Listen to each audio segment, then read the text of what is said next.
All right. Hello, everybody. I have Emily Penton on with us today. Myself and Annabel are huge fans of Emily and her story. And Emily, I just want to say thank you so much for coming on. Really appreciate it. And it's such an honor to have you on. I was wondering if you could start by just telling us about your story a little bit, because you have such an inspirational and fascinating story. And give us a bit of background as to, what brought us to where you are now, I guess. Yeah, it's crazy. And if it hadn't happened to me, I wouldn't believe it. So I'm asking a lot of listeners to hear my story and believe it because it's bizarre. Like it doesn't make sense on so many levels. But basically, in 2018, so almost 4 years ago, I had debilitating mental illness, and it had went into rapid cycling. I had bipolar disorder, and bipolar disorder, technically, it gives you kind of a reprieve or gives you a little bit of a break where you go into mania and then you go into depression over a period of like 3 months or, years. Mine went into rapid cycling, which meant every single day I didn't know who I was going to be. I didn't know when I woke up and changed during the day. And I was working as a therapist in a private practice, and I would go to work and have like my first 4 clients of the day and then hit that wall, and I'd have to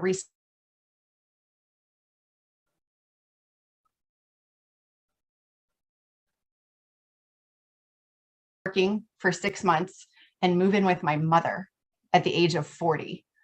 And it was just so embarrassing. And so just, it really just kind of decayed my spirit and made me feel so worthless and so hopeless. And as I was there, I got kicked while I was down, and I was diagnosed with multiple sclerosis. At one point, I couldn't walk without an assistive device. I had delayed and slurred speech, and I had more significant brain fog than I ever had with bipolar disorder. So I was either going to the psych ward, or I was going to the nursing home, or multiple times I thought about just ending my life.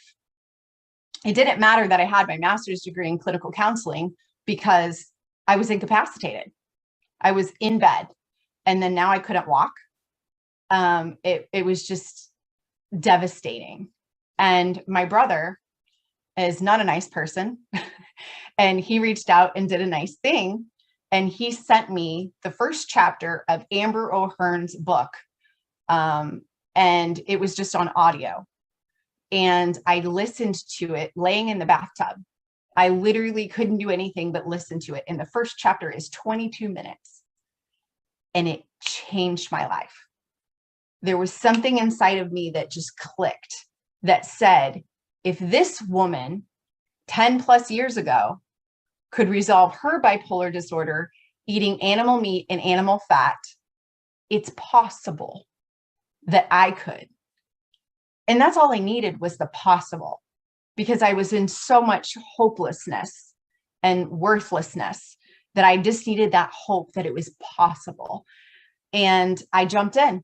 And because I'm bipolar, I jumped in with both feet, and I just ripped the Band-Aid off. I went straight from the standard American diet to 50% animal meat and 50% animal fat. And 50%, what I say is by the pile.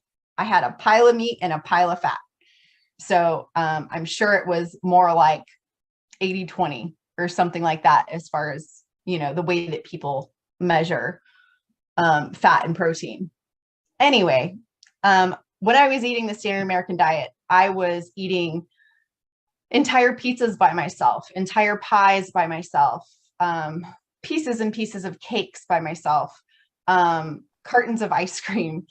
Whenever I would cook cookies, I would make 2 batches so that I could eat the raw dough of one batch, and I could cook cookies and eat the entire batch of cookies with the other batch. So I wasn't just like healthy or like vegan, or like I didn't even eat vegetables, like nothing. And I ripped the Band-Aid off, went from that to 50% animal meat, 50% animal fat overnight, February 24th of 2019. And I had my last depressive episode, bipolar episode, so manic or depressive episode, in April of 2019. So February 24th to April, no more. I was still on my psych meds. At my most, I was on 900 milligrams of lithium, 80 milligrams of Prozac, 80 milligrams of Adderall just to get out of bed every day, and then Ambien to sleep every night. And so I kept my meds. And then I just continued getting better. Stopped having any bipolar episodes in April, May 9th of 2019. So February 24th to May 9th of 2019, I had no more MS symptoms. You don't get over bipolar disorder and you don't get over MS. You get worse. You stay on medication. My last psych med was September of 2019. So this is 3+ years later. I've stayed out of the psych ward. I went back to work full time in June of 2019. I've been knocking it out of the park ever since. Now I don't even work a day job. I just do coaching full time. And my life is, I don't even recognize it. It's better than ever. And it just keeps getting better. So that's my story. Crazy. That's incredible. I just have to ask a question based around that. So from the time you said you started until the time you had your last bipolar episode, it was about 2 months. Yeah. What was that transition like, going from that crazy, obviously like eating pies and pizza and all? I mean, it's not really crazy. I mean, that's just kind of the American diet. But how did it go from that to the transition of carnivore? I can't imagine you just felt, yay, wow, I feel great overnight. Like, did it take a bit of time? Like, what happened there? Oh yeah, it took definitely a lot of time. I would say I transitioned for about a month.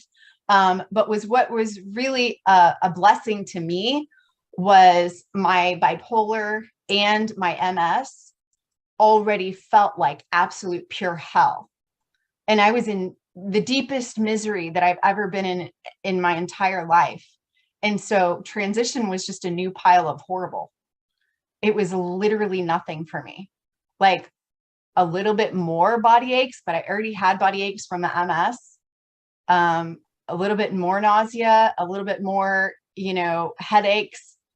But it was nothing compared to what I was already experiencing. And then when it lifted, oh my goodness, I didn't remember what it felt like to experience joy. And when I had that glimpse of hope, my very first glimpse of hope was 10 minutes.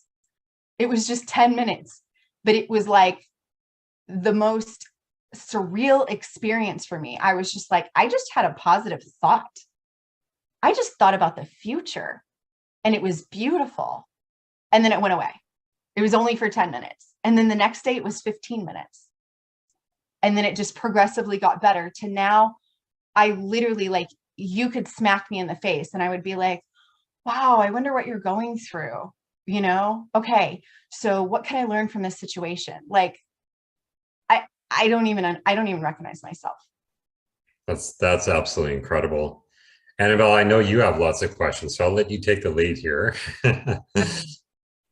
Yeah, there's a lot of things here. So I understand a bit with the whole mental health thing, because when I was at boarding school, my friends and we all used to eat the same way. It was just abnormal, the food and the quality, and just, I guess we could call it the almost binging, but without it actually being a binge eating disorder, just copious amounts of junk food. And my mental health started to suffer. I was having panic attacks daily, and I couldn't breathe. So I know about the connection of, the gut and the brain and how important it is. I can't imagine this at the level that you're speaking of. My first question for you, though, in relation to this is, with your standard American diet, would you have considered yourself to have some kind of an eating disorder back then? Or was it just something that you felt was normal and natural for you? Did you ever question what you were doing before you listened to Amber O'Hearn? Never. I never No. thought about it. I never even tried going on a diet. I was 250 pounds. I forgot to say that. I lost 120 pounds because it doesn't matter to me at all. I loved being a big girl. I felt like a woman, like curvaceous, and it was my culture. I'm from Southeast Missouri, and we all look like that. Like literally all of us look like that. And we all eat like that. Like there's a potluck at every event, every single event. It doesn't matter if it's a church event, a school event, a community event. There is crap food everywhere. And so it didn't occur to me that it was my food at all. And I'm in the mental health field, and that's never talked about, so I'm on the cutting edge. I know everything. I know about all the psych meds. I know about all the therapeutic modalities. Nope, that wasn't it. That absolutely wasn't it. And for me, I tried juicing for a while, juicing vegetables and stuff and fruit. And I would try to be healthy, but it was not sustainable because I was starving. I was so hungry, and then I would get irritable, and then I would quit. I think the most I would do something like that was like 3 weeks. And then I would go back to the donuts and the cookies and the cookie dough and wine and, ice cream, pizza, just horrible, like no nutritional value whatsoever. And that's whenever I started eating carnivore, my brain was just like so happy. It was just like, oh, we're finally getting the nutrients that we need and that we want. So that was my process. During the transition phase, what made you not quit when it was uncomfortable? My superpower is my bipolar disorder. And so it allowed me to jump in and dig my heels in. And so I fear that if I hadn't experienced that glimpse of hope, that I wouldn't have been able to continue, but it was just a long enough bipolar cycle that I was able to just stay like hyper focused and obsessed. I was obsessed about my only job every day was to eat a ribeye or 2 ribeyes or 3 ribeyes, whatever I wanted, bacon, sausage, chicken wings, salmon with the skin on, like whatever was fatty meat. I was obsessed with doing that. And it paid off. But I also had a knowing. There was this knowing inside of me that I knew that this was the path. And then whenever I realized that I needed less inflammation in my body for the MS, it was like a twofold thing. And I was like, okay, I'm beating MS and bipolar. I got to keep going. And so I just kept going. And then of course, when everything resolved, I was just like, you can't tell me nothing.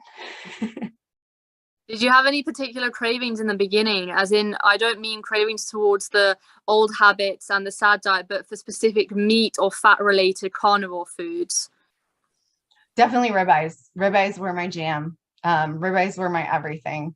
And the fat. I mean, I had a visceral response when I would put fat in my mouth. Like my eyes would roll back in my head and I would just be like, like I would make a guttural like noise. I would be like, like it was everything to me. And I never felt like that. I mean, I would feel like that when I was like eating a carton of ice cream or I used to eat icing out of the container, peanut butter. Oh my gosh, I was so addicted to nut butters with honey. So addicted. I would actually have it on my nightstand so that if I woke up at like 2:00 in the morning, I could like reach over and like scarf down a couple of tablespoons and then go back to sleep. That's how addicted I was to nut butter. Oh, don't get me started on nut butters. I used to, if you go back through my previous videos, that was my kryptonite. I would go to Trader Joe's, get a thing of like sun butter or peanut butter. Oh, sun butter was the worst. Get a spoon. This would be my dinner, by the way. Get a spoon behind the counter from the cashier. and just wolf it down. That would be my dinner. Literally a whole jar of sun butter would be my Oh, dinner. sun butter was everything to me, everything to me. And I thought it was healthy. I thought that was the one healthy thing in my diet. Oh, wow.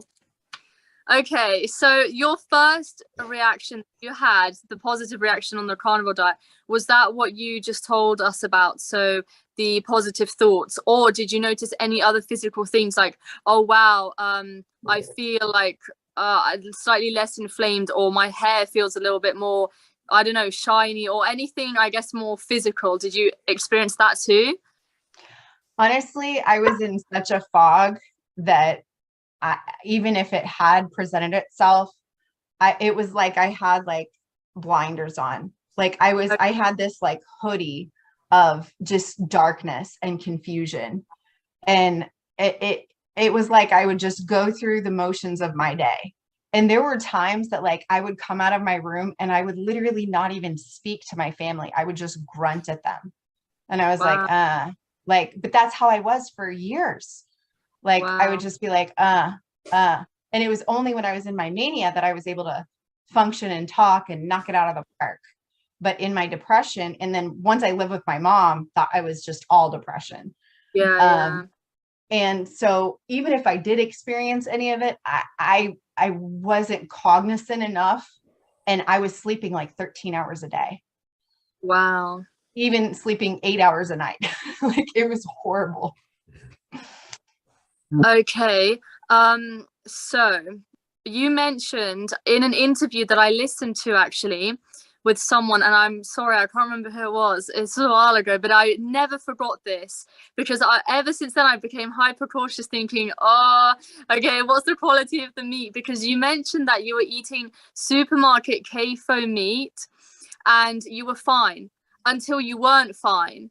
And so what was that? What happened? We will never know, because I threw out that meat. If I had all the money in the world, um, I would have taken it to a lab, and I would have found out what was in those $3.99 a pound ribeyes. But there was something in the ribeyes that I don't know if it was some kind of a preservative or some kind of a chemical that they wash it with or something. And like I said, I was fine for the whole first year eating out of the grocery store. And it was like my bucket got full of toxins and I just literally couldn't take anymore. And normal people are fine. I think normal people can process all the toxins that are in grocery store meat. But let's be honest, there's toxins. There's no way that it can be on that shelf to process, going from the farmer, from the butcher to that grocery store, and have that beautiful pink red look without there being some kind of a preservative on that. And so I couldn't process that toxin, whatever that is. I have no idea. I don't understand the science of it. But my body, with the autoimmune disease, with the MS, I couldn't process it. Thankfully, I was surrounded by just a circle of beautiful, beautiful carnivores who helped me troubleshoot it. And they helped me find a local farm. And instantly, as soon as I ate that meat and I promised to never go back to the grocery store, I had no reactions and I was totally fine. And honestly, I think it's better now that I've understood the whole cycle of life and investing in my local community. I would much rather put my dollar in my local farmer than in the grocery store with the, big corporate, CAFOs and stuff like that. So I'm really happy that this happened, because it's made me more connected to my meat. Like I feel more grounded being able to shake my farmer's hand and see my cows and put my boots on the ground of my farm. It's not my farm, but you know what I mean. Emily, What was the oh, sorry, go sorry, ahead, Annabelle. I was just saying, what exactly was the reaction you had to that meat? And I guess on aside from that, I'm really shocked that they are allowed to not list if there is something, some chemical or preservatives or some kind of wash. I don't know if we have that here in Europe, but that's shocking. And I guess that's something that everybody should be looking out for. Yeah, I have no idea. I know that the regulations here are a joke. They're absolutely a joke. It's completely different in other countries. But they allow foods in this country that they have banned in other countries. So it's not a surprise to me that the government is not transparent about what's in the meat at all. My reactions were that I had not had any MS symptoms or bipolar symptoms. So like I said, since April and May of 2019. And this was, I believe, December. I'd have to go back and look at my videos. I'm pretty sure it was like December of 2019 that this happened. But all of a sudden, when I ate those $3.99 a pound ribeyes for 7 days, on the seventh day, I found myself curled up in the fetal position for, I believe it was 3 hours, just sobbing over nothing. Nothing happened. There was no relational trauma. There was no situational trauma. There was no financial trauma. Like, nothing happened. I was just crying. There was this doom that just came over me. And I couldn't even tell you why I was crying, but I was literally in the fetal position shaking. And I was like, okay, this is what bipolar used to be like. I recognize this feeling. I'm not going back. And then I went to work. And then that day I came home and I took my pants off to go to sleep. And my legs were trunks, absolute trunks.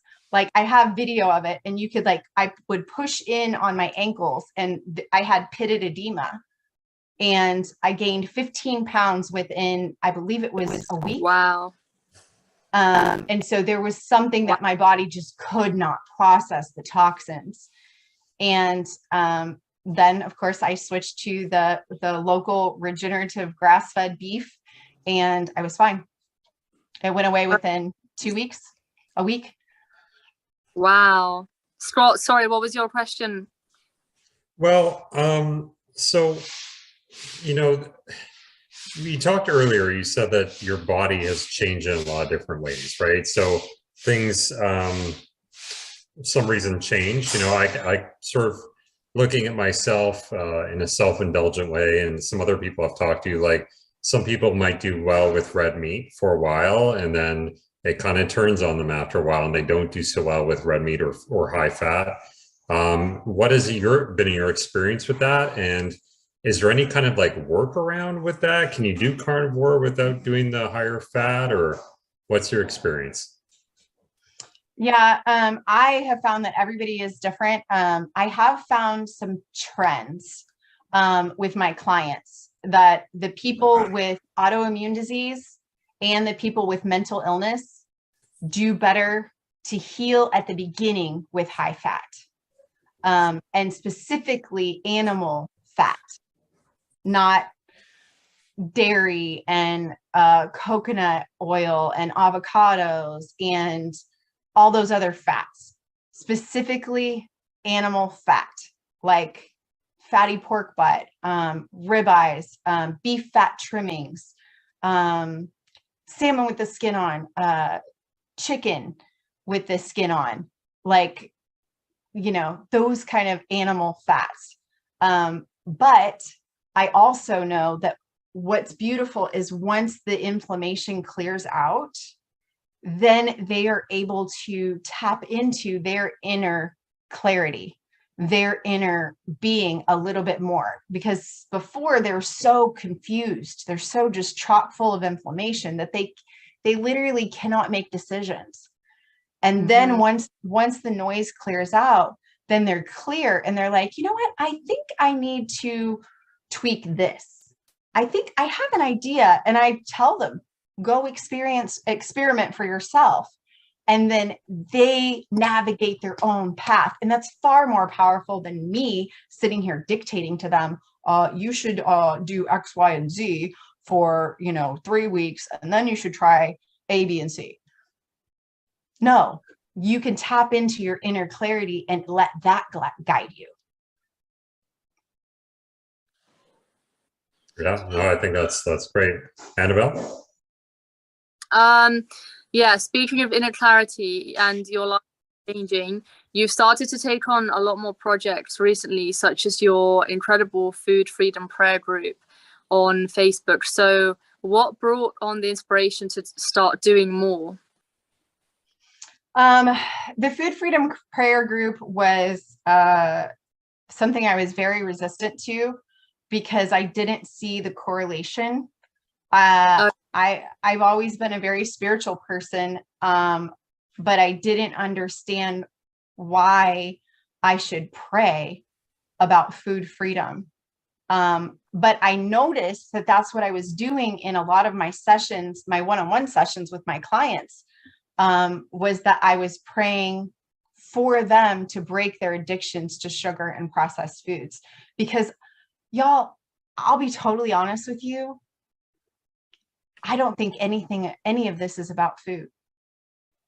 I think it's about spiritual and emotional things and emotional traumas that get trapped in our bodies and they need to process. I think that food can exacerbate the problem.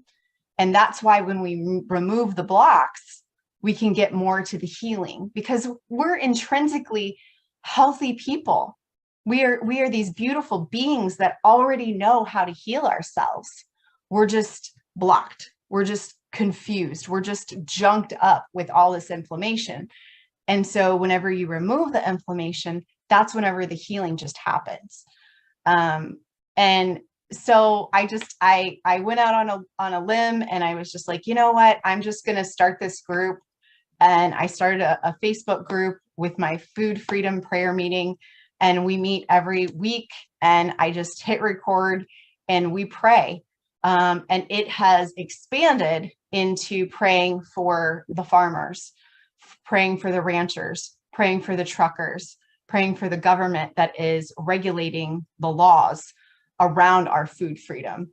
And it's not a fear-based prayer like, oh, the sky is falling, God help us. It is a very powerful prayer. It is allow us to operate in our power to exhibit whatever role you have for us, God. And it's just been beautiful. I never would have imagined that people would continue showing up, and I haven't even advertised it except for that very first meeting. And people keep coming, and so I'll just keep doing it. Yeah. Okay. Speaking of emotional trauma being stored in your system, it's something that I've really explored recently with limbic training and doing this sort of neuroplasticity training and sort of rewiring your brain to think differently, right? Is that something that you've explored as well, or? Yes, somewhat. Not limbic. That sounds really interesting. I would love to know more about that. But I personally have worked with, have you heard of the emotion code? No. Sorry. Emotion code? No. It's a book by, I believe his name is Bradley Nichols. And he wrote the emotion code, and it's talking about processing trapped emotions that are in our body. And I work with an emotion code practitioner. I've been working with her every month for 2 years. And she has helped me process, because if you can imagine 40 years of mental illness, I had a lot of trapped emotions, and I had a lot of trauma that I perpetuated in my life through my relationships. And I had a lot of healing to do and a lot of rebuilding to do in relationships with my family, and relationships with myself. I had, oh my gosh, I had all of these horrible, horrible thoughts about myself, that I was this worthless, horrible person. And through this 2 years of emotion code, work that she did with me, I was able to release a lot of that. And so that's why I say, I don't think this is just about food. I think it's beyond food. I think that food is like the gateway, but that there's so much more. Yeah, definitely. Absolutely. Yeah. I was just going to say that, I find it interesting. I mean, I was just looking at that very quickly, the emotion code, and it looks very similar to what I was just talking about, the sort of rewiring of your brain and limbic training. But one thing I've really noticed, I don't know if you noticed this with your mental illness as well, something I really deal with, that when you have some kind of project going on, or you go on vacation, or you have fun, or something, a bit of a window seems to open up sometimes. I mean, you could be really sick for like a month. And then it's like I had a conversation with Courtney Jacobs on my video a couple of videos ago. And she said you could go to Hawaii, and then all of a sudden you land and, that's strange. I feel a little bit better. Is that something that you would notice as well in I guess, going through your mental illness? Yeah, absolutely. And that's funny, because that's actually a whole section in my 8-week system that I do with my clients, is to prioritize joy and to put joy first. Like literally put joy on your schedule, on your to-do list. And I have it on my schedule, that I have to do that just as much as I have to do laundry, or I have to do the dishes, or I have to, schedule interviews or appointments with clients. I do not miss ever my appointments with my joy, because I know how foundational it is. And that's where my inspiration comes. Whenever I walk outside with my bare feet on the ground and the sun in my eyes, or the sun on my skin, and I hear the trees move, and I feel the wind on my skin, I have insights, I have ideas, I have things that come alive inside of me that will never come when I'm sitting at this desk in front of this computer under these lights. It's just, I'm paralyzed. My brain literally can't go there. But when I go to my joy, or I get, oh my gosh, running water on my feet, like in a creek, when I stick my feet in a creek and I don't have my cell phone in my hand, it's like a whole nother world of thoughts that come to me. It's almost like the universe is like, oh, she's listening. She's paying attention to us. And so it's just like opens this portal, and I'm able to have these ideas, and then I'm able to go back to my office and back to my notes and like write down, okay, well, I had this idea and this idea and this idea, but I have to have that appointment to unlock that. I can't wait until I go to Hawaii for a vacation. I have to schedule it in my appointments every week. Scott? Yeah. No, I'm good. Well, one thing before I get, if you have any more questions, Annabelle, I want to just share the screen for a second here. Let me just open it up. All right. Can you guys see this? Yeah. Yeah, Emily, that's you, right? Yeah, that's me. I can't even recognize you. Look at this amazing transformation. How long did that transformation take? Well, that picture was from May of 2017, but that is exactly what I looked like in February of 2019. So I unfortunately, or fortunately, I didn't take pictures of myself. I had gotten that brand new car in 2000. Well, it wasn't brand new. It was 3 years old in 2017. And so somebody took a picture of me by my car. And so I don't have many pictures of me in 2019 because I was so mentally ill. But that's what I looked like.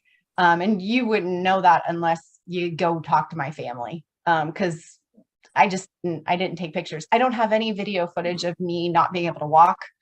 Because you just don't think to do that. I had no idea it was going to get better. It was just pure misery. So basically from February of 2019, and then that second picture was taken, I believe, December of 2019. So that's literally the transformation. And sometimes I hate to tell people that story because those results are not typical. Most people can't jump in the way that I jumped in. And I didn't cheat. The first day, I remember I had a tablespoon of honey, and I reported to my brother, and I was like, I ate this and this and this and this and this, and a tablespoon of honey. And he said, why the tablespoon of honey? And I'm like, I don't know. And he goes, don't do that. And I was like, oh, okay. And I didn't do that. And so I don't know, but a lot of people, and that's the whole reason I have a job, is because most people cannot do what I did. And they need me to hold their hand through this process, and they need it to go gradually. I just went overnight, and then the weight just melted off of me. And all of that weight that you see in that before picture was inflammation. A lot of it was inflammation. It was not just fat. So yeah, that photo and that transformation is crazy. But of course, you always speak about how it's actually the mental and spiritual transformation that was so much bigger. And of course, that's really important to note, because otherwise that physical transformation wouldn't have been possible in the first place. So now, you mentioned that mentally things keep getting better and better for you every day. So what are some of the things that you have experienced more recently that are bringing you more joy on this kind of carnivore journey and on your coaching journey? Yeah, it was really interesting. I was having a kind of a complicated time where I would, at the beginning, I didn't know that I could coach. I had no idea. And so my brain was still very compartmentalized that I was a therapist. And then on my off time, I was answering questions about carnivore on social media. And so I would be literally up to like 3 o'clock in the morning, messaging people in other countries, helping them troubleshoot their carnivore journey. And they were mentally ill. They were so sick that they were in bed and they couldn't even get to a doctor or a mental health professional. But I could show them love. I could do that. And then I quickly realized, thankfully, my husband is brilliant, and he set some boundaries on me. And he was just like, okay, like, you need to only respond during these hours. And I was like, oh, okay, yeah, I need that boundary. And then I realized that I don't fit in at my job. I would sit there in front of my clients, and they would have bipolar disorder, anxiety, panic attacks, depression, all of these things. And I couldn't talk to them about food. The insurance panels, the licensing board, they didn't want me to talk to my clients about food. And so I quickly realized that I just don't belong there. And I really had to have some really heart-to-heart conversations with myself and with my husband. And I quickly realized that I don't care if I'm called a therapist. I don't care if there's letters behind my name. Call me a coach. I just want to be effective. I just want to help people realize that the injury that they might be getting from food, and the possibility of really walking in their health and their wellness. And so I became a coach, and then I went into another obstacle where people couldn't afford to work with me. And that was difficult for me, because before I had always accepted Medicaid. And now as a coach, you can't accept Medicaid. And it was never an option before that people, even poor people, could work with me because their Medicaid paid for it. But now people, it was self-pay. And so I was just like, what can I do? And I would lay in bed at night and just think about the stories of the people that reached out to me that I couldn't help because I had to have those boundaries. I can't help everybody. And then God really spoke to me, and he said, but you can help everybody for 1 hour a week.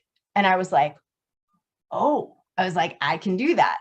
And so I started this Zoom meeting. Oh my gosh, it's been, I don't even know, 9, 10, 11, 12 months. It's been a long time. It's every Saturday at 11 a.m. Central Standard Time, and it's open to everyone. It's open to the whole world. And anybody can come into this Zoom meeting and ask me whatever questions they want to ask me. And then I have people come in and share their testimony. They share their story about how carnivore helped them, or how they resolved their autoimmune disease or their mental illness. And then the coolest part is that I get to record these and I put them up on my YouTube channel. And so people get to watch these, and people, what I've found is people who are so mentally ill that they can't even muster up the power and the strength to go into a Zoom meeting, but they can click play on a YouTube video and they feel like they're in those, and they send me emails and they're like, you changed my life. You changed my life. Thank you so much for recording these meetings and putting them up on YouTube. And so that has been transformative for me, because now I can go to sleep at night and know and feel like I am accessible to everyone.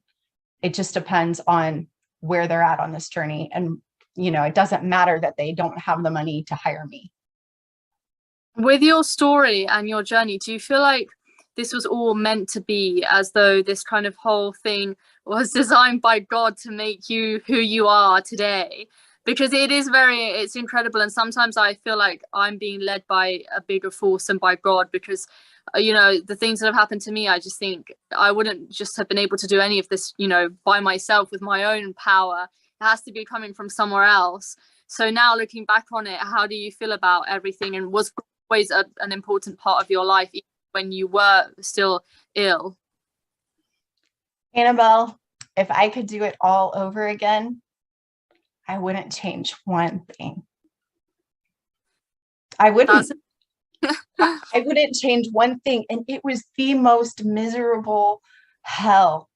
I mean, for years, I mean, my whole life, I can remember back to my teenage years, feeling like I am this just horrible human being and there's something wrong with me.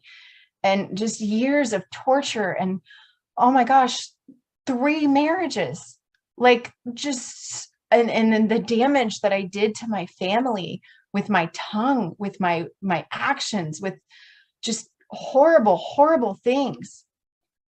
But all of that formed me. All of that was my experience. And if it hadn't gotten that bad, I never would have been so miserable that I would have made such a huge shift in my thinking, and I wouldn't have ran so far away from the pit of mental illness hell. And I wouldn't have the experience that I have in the trenches to be able to go to those people now. Like, for instance, I have this client she was a child sex slave from the age of 5 to 14. And she was so timid when I first started working with her. And I was able to just love her and to just really get into that pit with her and get into that puddle with her. And I'm so thankful now that I had this experience so that I was able to be a peer with her. Not, I am therapist Emily, and I am going to impart my knowledge onto you and make you a better person. That wouldn't have worked with her. I needed to get on her level. I needed to get down with her and to experience that torment, that torture that she was experiencing on a daily basis, to be able to transform her experiences to show her her inner power. And oh my gosh, she's knocking it out of the park now. I mean, she's just like a completely different person. And I watched her literally transform before my very eyes. And it was just like, okay, like this was worth it. This was all worth it. And I know that the best is yet to come. I can't wait to continue this work. Emily, what you just said is honest to God, and I'm just relating everything you said to my own story. Is probably the most powerful thing that anybody's ever said on this channel. And you know, it's like I hate to make this about me at all. I really do. But part of the reason why, when Annabelle told me about you, and I thank Annabelle so much for introducing me to you, that when I heard about your story, I was just like, that's exactly how I feel. And I've never heard somebody relay it as well, in terms of being it's so hard on your family, the torture every day. And it's something that I'm in the thick of right now. But one thing that really helps me get through the day is thinking that maybe there's some kind of plan in this for me, you know. And I know that there's so many valuable lessons that can be learned through this struggle. And so it's such a nice thing to hear you say that. I just wanted to say that. I don't really have a question to ask around that, but yeah, I just wanted to say that. Sorry. That's awesome. No, that's incredible. And I really believe that the power of life and death is in our tongue, and it's in our thoughts. And it depends on how we write that narrative. I can look at my past and go, oh, poor me, I'm such a victim. All of these horrible things happened. Or I can say, I am a warrior and I was trained for this. And I am equipped for this. And I am going to be better than ever. And I'm thankful that I'm not neurotypical. I am so thankful for that, because it allows my brain to think of things that the neurotypical brain wouldn't even occur to them. I have to be completely out of my mind to sit here and go, I don't need my license. I'm going to go be a coach. I'm going to go just ask for self-pay. I don't need insurance. To start my own business, like, and to say publicly, I'm mentally ill. But I help people with mental illness. So come here, let me help you. I'm crazy. Let me help you. You have to be a little bit of crazy. Yeah. I mean, that's the whole reason why I started this channel, right? Is for sick people to try to find a way to heal, and to know that this isn't all for nothing. You know, I think that's the most important message of this channel. And the strength that is derived from this kind of stuff is just unbelievable. I had no idea that I would be this strong of a person ever, not in a million years, right? I think a lot of people could relate to that. And I think that's why your story is so inspirational, because you've made it to the other side. You've crawled through that, you know, pit of mental illness, 100 yards of crap, and you made it to the other side. And it's just, I just want people to know, and this is the sort of the crux of why your story is so important, is that when you make it to the other side, people don't regret it. People don't regret having gone through all this. You know, you can't, it has to be for something, right? And the perspective that I have now, when I was in the trenches, I was down here and everything was so dark and so heavy and so confusing. And then as I pulled out, it was just like I was able to look down on the maze and go, oh, this had to happen so that this could happen, so that that could happen. And now I see a way out. And now I know that if anything else blocks my way, I'm going to have another path on the way around it. And everything is so much clearer now. Yeah, I mean, I believe that God gives us whatever we can handle, and that we're supposed to become stronger, and we've come here not to just have a peaceful existence, but to really feel. And to feel something requires that you go through some kind of pain and suffering and struggle, because without suffering there is no joy. You can't feel joy if you haven't felt the suffering. It's not possible. It's, you know, as we get stronger and stronger, you kind of do look at things differently, and you know that you're ready to fight and that you can take on anything. But no matter what else they do to us, at least we know that, at least for now, we have the ability to think and feel and create, and they can't take our souls, and they can't take that away from us. They can't take God away from man as much as they try, you know? Couldn't have said it better myself. Yeah. Uh, Annabelle, did you have some more questions? I was going to ask you, do you have any more questions? Well, so where are you planning on taking this, Emily? So obviously you reached a point, you have so many incredible things going on. Um, what are your thoughts for your future? I mean, you have such a bright future ahead of you. You have the world in your hands. So what are you going to do with that power? Oh my gosh. We could do a whole nother show on that. And I don't know how it's all going to transpire, but I do see the vision. And I'm so excited. My husband and I have a vision for creating a resort that we build where we can have like a rehab for people, that they can remove themselves from, you know, the being inundated with the media and the propaganda and even their own family, with the sugar and the processed foods. And that's what we focus on mainly, is removing sugar and processed foods. It's not about just carnivore. It's just about removing sugar and processed foods. And then we find that people are more satiated on fatty meats. So, I mean, that's our big dream. Also, a nonprofit where we can be able to go and, because I started this on food stamps. I started this with nothing. I started eating this way with nothing, living in a camper. And so I can show people how to do this with very little money. But obviously I can't, like, they can't hire me, but I can do this in a nonprofit way to go into like the inner cities and help like single moms, or help, like right now I have a pro bono case that I'm working with a homeless man who just came out of living in the woods for 6 months, and he's completely crazy, has bipolar disorder, non-medicated, refuses medication. And so these people that rescued him said, okay, he won't take medication. Can you help him? And I was like, yeah.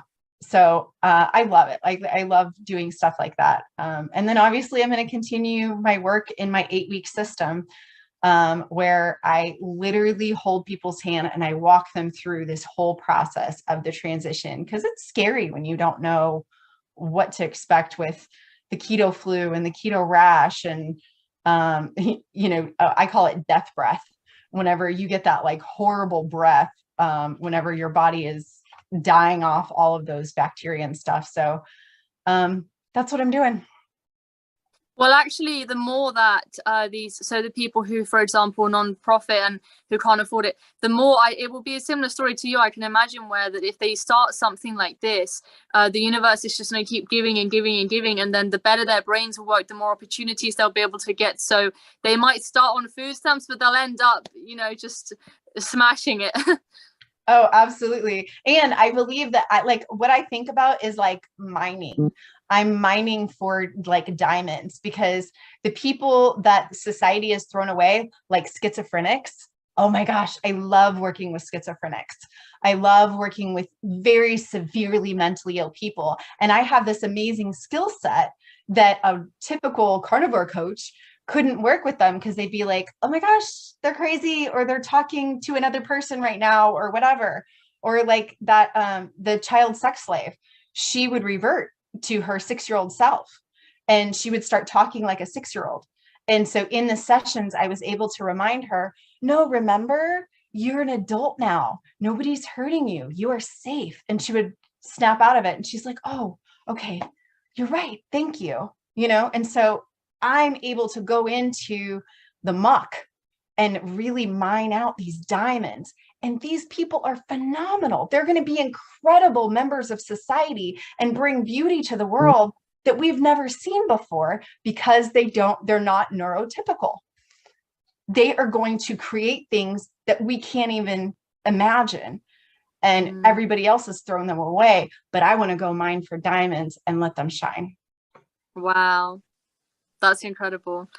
I personally don't have anything else to say to that. I think that my mind is so blown that I can't think of anything else I could possibly. I think we could definitely take this down a lot of rabbit holes, but we'd love to have you back at some point, Emily. I really appreciate you coming on. Annabelle, You're an amazing co-host. I think you should just take over my show completely, to be honest with you. But Emily, where can we find you? What's the best way to get in contact with you? EmilyPenton.com. EmilyPenton.com. All right, there you go. And you can also find her on Instagram. Get a hold of her. Join her group. Where can we find your group? EmilyPenton.com. It'll give you all the information there. It's just like a bio link, and it has all of the links. And you can find my YouTube, you can find my Instagram, you can find my Facebook. Everything's there. Awesome. Okay. Thanks again so much, guys, for joining in, and stay tuned for more. Thank you so much. Thanks. Bye. Bye.